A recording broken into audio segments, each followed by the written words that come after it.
آج ہم طب کی جو حالت ہے اور طبیب کی جو حالت ہے اس پہ بات کریں گے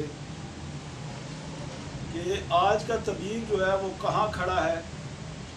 اور یہ جو تنزلی ہے اس کے اسباب کیا ہیں۔ ویسے تو اس پہ جتنا غور کیا جائے اس کے جو اسباب ہیں اس کو نمبر وار لکھا جائے تو طویل فہرست بن جاتی ہے۔ بہت ساری چیزیں، بہت سارے عوامل ایسے ہیں کہ جس کی وجہ سے ہماری جو طب ہے وہ بہت پیچھے رہ گئی ہے۔ دیکھیں، طب قدیم جو ہے اس میں یونانی حکماء کرام نے بڑا کام کیا، اس میں تحقیقات کی، اور اس دور میں یونان کے جو مدبرین تھے، محققین تھے، سائنسدان تھے، حکماء تھے، انہوں نے اجتماعی طور پر اور صدیوں تک اس میں تحقیقات کی اور یہاں تک پہنچایا کہ ایک دور جب آیا، اسلام کا جو دور آیا اور اسلامی دور کا آغاز ہوا، تو وہیں سے جب اس طب یونانی کا عروج تھا، مسلمان حکمران جو تھے، خلفاء جو تھے، اور بالخصوص یہ جو عباسی خاندان جو تھا، خلفاء جو تھے، انہوں نے طب یونانی کو رواج دینے میں عرب میں بڑا کام کیا۔ ویسے جو امی خاندان تھا انہوں نے بھی اس میں بڑا کام کیا۔ علم و فن کے حوالے سے یہ دونوں خاندان جو تھے، انہوں نے طب کے حوالے سے، طبیب کے حوالے سے، علاج معالجے کے حوالے سے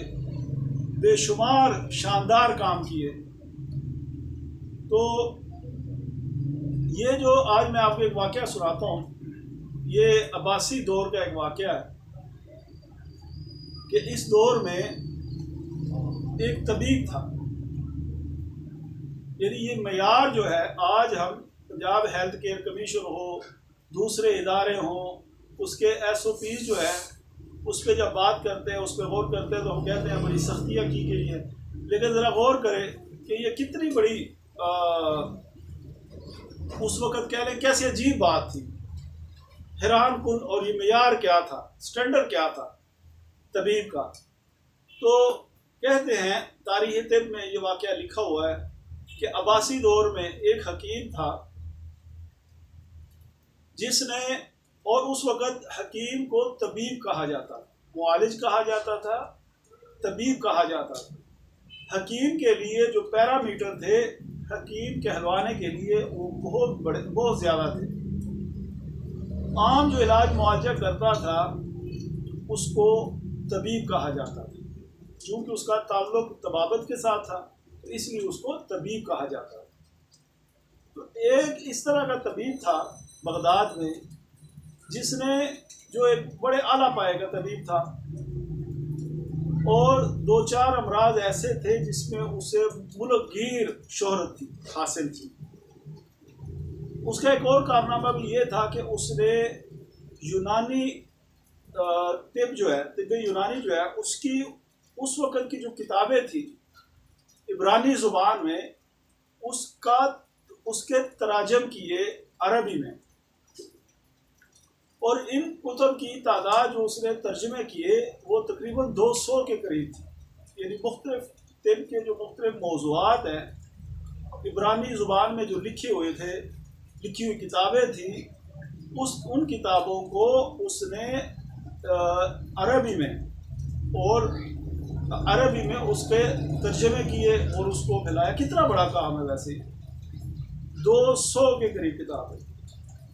اور جو آج کل ہمیں آسانیاں نظر آ رہی ہے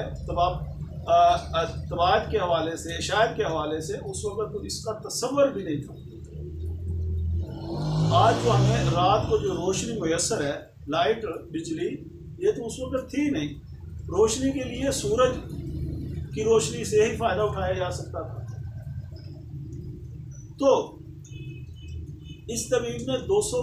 کتب کا ترجمہ کیا، یہ بھی اس کا کام تھا، یہ بھی کریڈٹ اس کو جاتا تھا۔ اس کے علاوہ اس نے طب کے موضوع پر خود کی کتابیں تصنیف کی ہوئی تھی۔ تو اس نے حکومت وقت کو یہ خط لکھا کہ میرے یہ کام ہے،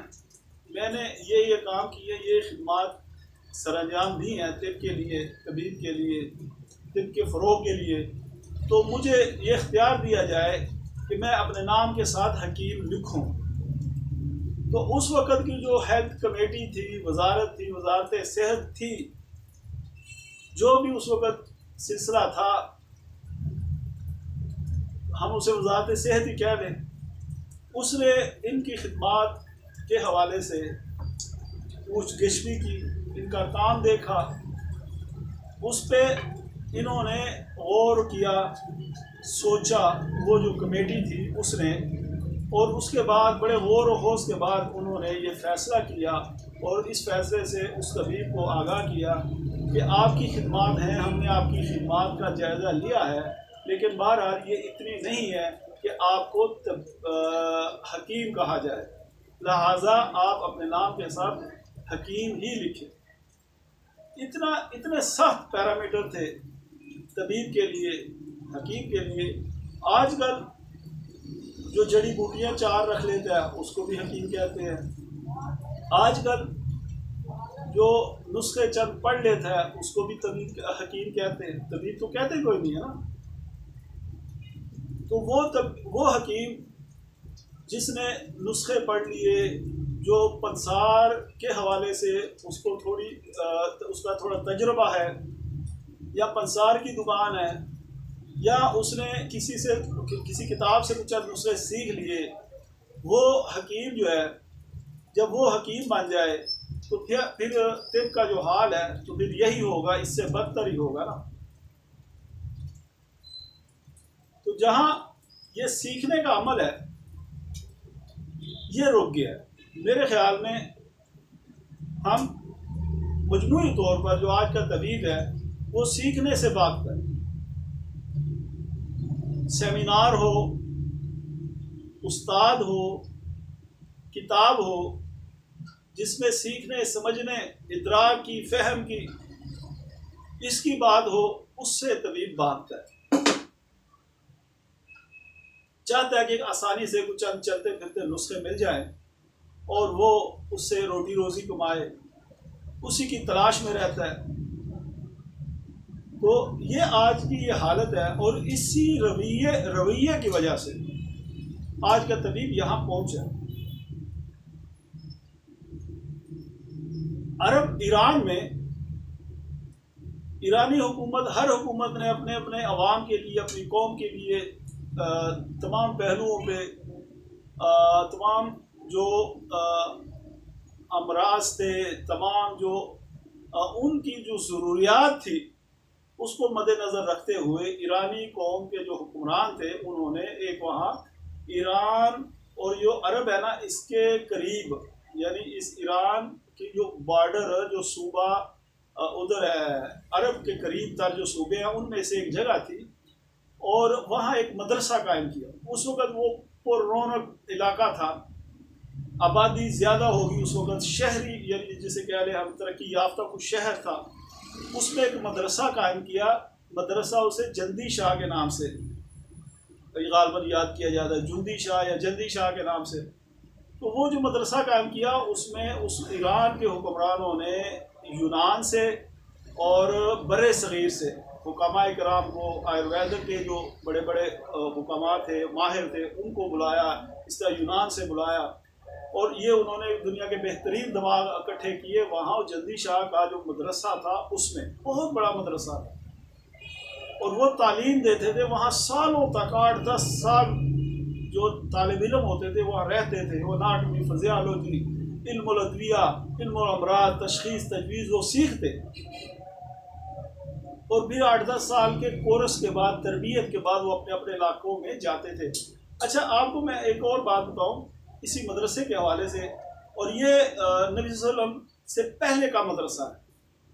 اور نبی صلی اللہ علیہ وسلم کے دور میں اس مدرسے کو بڑا عروج حاصل تھا، اور اس کے بعد بھی یہ موجود تھا۔ تو آپ نے ایک واقعہ طب نبوی کے حوالے سے آپ نے سنا ہوگا کہ سعد بن وقاص رضی اللہ تعالیٰ عنہ کو جب دل کا مسئلہ بنا تو نبی صلی اللہ علیہ وسلم اس کے پاس گئے اور نبی صلی اللہ علیہ وسلم نے حضرت سعد بن وقاص سے فرمایا کہ یہ دل کا دورہ ہے، اور فرمایا کہ آپ کو چاہیے کہ فلاں حکیم کے پاس جائیں جو عرب میں تھا، حارث بن کلدہ، کہ آپ کو اس کے پاس جانا چاہیے اور اس کو چاہیے کہ آپ کا یہ علاج کرے۔ یہ حارث بن کلدہ جو تھا یہ اس وقت عرب کا مشہور طبیب تھا، یہ اسی مدرسے سے پڑھا ہوا تھا، یہ اسی ایرانی مدرسے سے پڑھا ہوا تھا، اور اس کا بیٹا جو تھا وہ بھی بہت بڑا حکیم تھا۔ یہ یہودی، غالباً یہودی تھے۔ تو اس طرح مختلف ملکوں میں، مصر میں، شام میں، عراق میں، عرب میں، اس مدرسے سے سیکھ کر لوگ گئے اور اپنے اپنے علاقوں میں خدمات سر انجام دیتے رہے اور بڑے نامور حکیم بنے۔ اچھا، ایک یہ بات بھی ہے کہ لوگ سمجھتے ہیں کہ جب عمر بڑھ گئی تو اب کیا سیکھنا، سیکھنے کی عمر جو ہے وہ بچپن لڑک پان ہوتا ہے۔ نہیں، ایک حکیم تھا، ایک بندہ ہے، ایک حکیم ہے، اب میرے ذہن سے اس کا بھی نام نکل گیا، تاریخی طب میں اس کا ذکر ملتا ہے۔ اس کی جب 50-55 سال عمر ہوئی، وہ پہلے شاعر تھا، پھر اس نے کپڑے کا کاروبار کام بھی کرتا تھا، شاعر بھی تھا، مصنف بھی تھا، محقق بھی تھا ادب میں، اور اس کے بعد اس نے سوچا کہ میں طبیب بنوں، تو پھر اس نے 10 سال لگائے اور بڑا نامور طبیب بنا۔ آخری عمر میں اس نے اس کو سیکھا، نامور طبیب بنا، پھر کتب کافی لکھی طب کے حوالے سے، آج بھی اس کی حوالے کے طور پر کتابیں موجود ہیں اس بندے کی۔ تو سیکھنے کی کوئی عمر نہیں ہے، یہ وہ سوچ ہے جب آپ کو اللہ تعالیٰ آپ کو دے دے تو آپ نکل پڑے سیکھنے کے لیے، تو پھر دنیا میں اس بندے کا نام ہوگا۔ آپ کا کس علاقے سے تعلق ہے، آپ کی عمر کیا ہے، آپ کا رنگ کیا ہے، مذہب کیا ہے، یہ دوسری بات ہے۔ لیکن اگر آپ کوئی نیا کرنا چاہیں، کوئی جو ہو رہا ہے اس سے بہتر کرنا چاہیں، جو لوگ موجود ہیں آپ ان میں سے ایک منفرد سوچ کے مالک ہوں، آپ علیحدہ آپ کی سوچ ہو، آپ چاہتے ہو کہ میں کوئی ایسا کام کروں کہ یہ جو کام ہو رہا ہے اس سے بالکل علیحدہ ہو، اس کے لیے 3 چیزیں ہیں میرے خیال میں۔ اگر وہ 3 چیزیں بندے کو میسر ہو تو ایک بڑا طبیب بننے میں کوئی بڑی رکاوٹ نہیں رہتی۔ اس کے لیے سفر بہت ضروری ہے، دوسری چیز کتاب ہے، اور تیسری چیز جو ہے وہ استاد ہے۔ یعنی استاد، سفر اور کتاب، یہ 3 چیزیں، اس کے ساتھ آپ کا تعلق جتنا مضبوط ہوگا اتنے ہی آپ بڑے طبیب بنیں گے، بڑے حکیم بنیں گے۔ لیکن اگر ان 3 چیزوں کے ساتھ آپ کا تعلق کمزور ہو، مضبوط نہ ہو، تو آپ ہو سکتا ہے کہ آپ کا مطلب چلتا ہو، آپ کے پاس مریض بھی ہوں، لیکن پیسے بھی آپ کماتے ہوں۔ لیکن پیسے تو دوستوں لوگ کما رہے ہیں، بڑے لوگ بڑے اور کاموں میں بھی کما رہے ہیں، یہ فن پھر آپ تک رہے گا۔ آپ بطور طبیب تو کامیاب ہوں گے، لیکن بطور طبیب آپ کا وہ نام، وہ قد، وہ کاٹ نہیں ہوگا، آپ کی ذات سے کسی کو فائدہ نہیں ہوگا، آنے والی نسلوں کو فائدہ نہیں ہوگا۔ کام تو وہ کرنا چاہیے کہ جس سے آپ کی فن کی خدمت ہو، آپ کے فن کی ترویج ہو، آپ کے فن کو بڑھوتری ملے۔ تو اس کے لیے سیکھنے کے لیے نکلے، سمجھنے کے لیے نکلے، اپنے علم میں وسعت پیدا کرنے کا سوچے، اور عملی طور پر کسی استاد کے پاس بیٹھنا، کسی استاد سے سیکھنا، یہ بہت ہی ضروری ہے۔ واٹس ایپ گروپوں میں آپ حکیم نہیں بن سکتے، یاد رکھیں ذلیل ہوتے ہیں لوگ، ساری عمر آپ محتاج رہیں گے نسخوں کے۔ اس کے لیے جیسے میں نے 3 چیزیں عرض کی ہیں، ان چیزوں کو پکڑ لیں، انشاءاللہ کوئی بھی ایسی چیز نہیں ہوگی، ایسی رکاوٹ نہیں ہوگی کہ جو آپ کو ایک اعلیٰ پائے گا طبیب نہ بنا سکے۔ والسلام علیکم ورحمۃ اللہ وبرکاتہ۔